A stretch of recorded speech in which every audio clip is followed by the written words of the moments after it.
दिन भर गर्मी व लू के थपेड़ों से जनजीवन प्रभावित हो रहा है।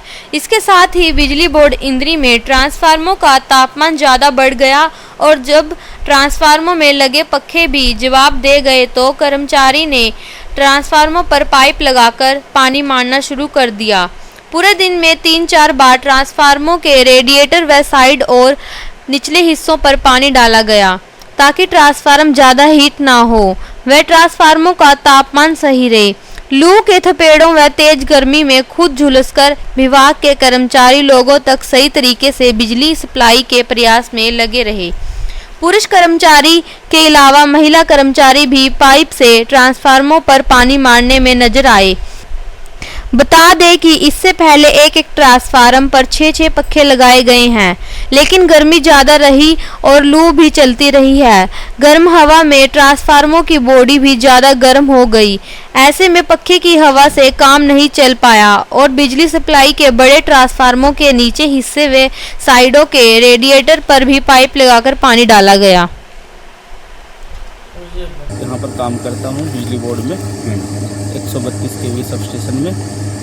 क्या कहना चाहेंगे, जैसे आजकल तापमान बढ़ रहा है जी, तो एक छोटा सा मैसेज मैं देना चाहता हूँ मैं आम पब्लिक को कि हम बिजली वाले ख़ास तौर पे जो टेक्निकल जो स्टाफ है हर वो भरकस प्रयास करता है कि बिजली आपूर्ति को बनाए रखे।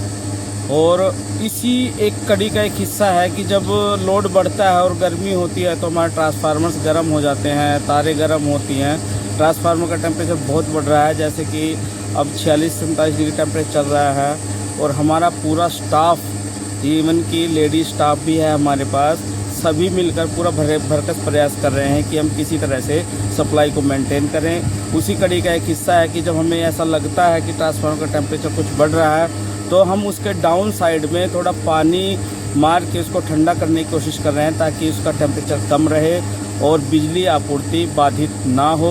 और इसी कड़ी में मैं अपने लोगों से, अपने सभी सज्जनों से मैं ये कहना चाहता हूँ कि आप अपने घरों में जो भी इक्विपमेंट इस्तेमाल करते हैं उसको थोड़ा एहतियात से इस्तेमाल करें। अगर कोई भी घर में डबल चीज़ है, डबल कूलर है, डबल एसी है, तो उसको कोशिश करें दिन के समय में एक घड़ी संयुक्त रूप से चलाएं ताकि आपका बिजली का बिल भी कम आए और लाइन का जो लोड है वो भी कम रहे और आम लोगों को भी इसका फ़ायदा मिल सके। कुछ लोग ऐसे हैं जिनके घरों में एसी नहीं होते, उनके पंखे भी नहीं चलते, वोल्टेज डाउन चली जाती है। तो ऐसे में मैं ये कहूँगा कि आप सब मिलकर साथ दीजिए इस मुहिम को। जो सीज़न होता है गर्मी का, इसमें जो सप्लाई है बड़ी दिक्कत हो जाती है। अगर हम सप्लाई को ध्यान से बरतें, इस्तेमाल करें, जिस चीज़ की ज़रूरत नहीं है अनावश्यक उसको ना चलाएं, बंद करके रखें। और जैसे ही जब आपकी लाइट चली जाती है तो आप अपने सभी उपकरण को बंद कर दें। जब लाइट आए तो 1 बाय 1 एक करके चलाएं ताकि ट्रांसफार्मर के ऊपर, लाइनों के ऊपर लोड ना पड़े और हमारा सिस्टम हेल्दी रूप से, स्वस्थ रूप से चलता रहे। तो अभी बिल्कुल आपने सही कहा है।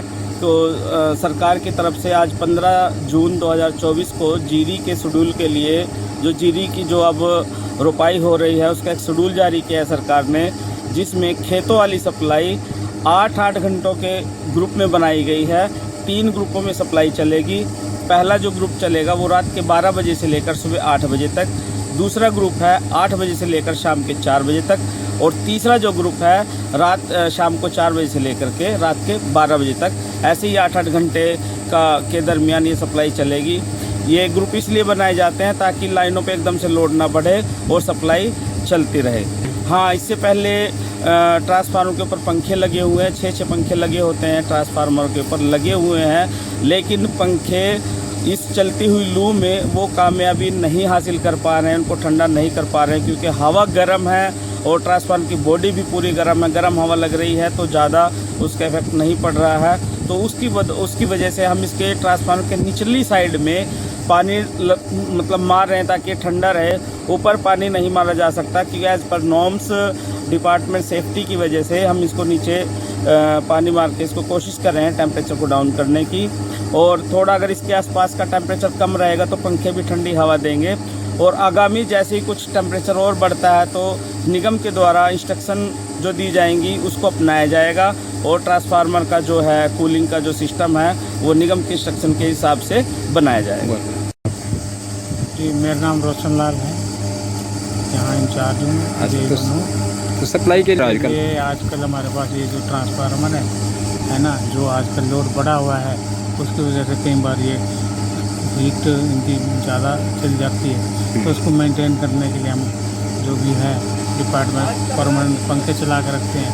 कूलिंग के लिए थोड़ा वाटर का आप देख ही रहे हो, तो ये वाटर का अपने स्टाफ से करवाते हैं काम। और सोर्स होगा जैसे कूलर लगाएंगे या कुछ और सब्सिट्यूट हो, वो भी समय पर करते हैं। तो उससे क्या करते हाँ, हैं? लोड के तरीके तो कई हैं, लेकिन कई बार पॉसिबल नहीं होता मैं लोड काटना, है ना। तो जिम्मेदार को जो है 8 घंटे देनी ही पड़ती है सप्लाई खेत की। तो हमारा ओवरलोड होता है, तो उसके लिए फिर हमें ये तो टेम्परेरी अब शेड्यूल भी शेड्यूल आ गया है, तो आगे हमें 24 घंटे के ग्राउंड में ये बनानी पड़ेगी। लोग तो ये कहें कि अगर आपको ज़रूरत है तो सप्लाई चलाएं, लेकिन मतलब हमारा भी देखें कोई सिस्टम ओवरलोड है तो थोड़ा इस तरफ भी ध्यान रखें।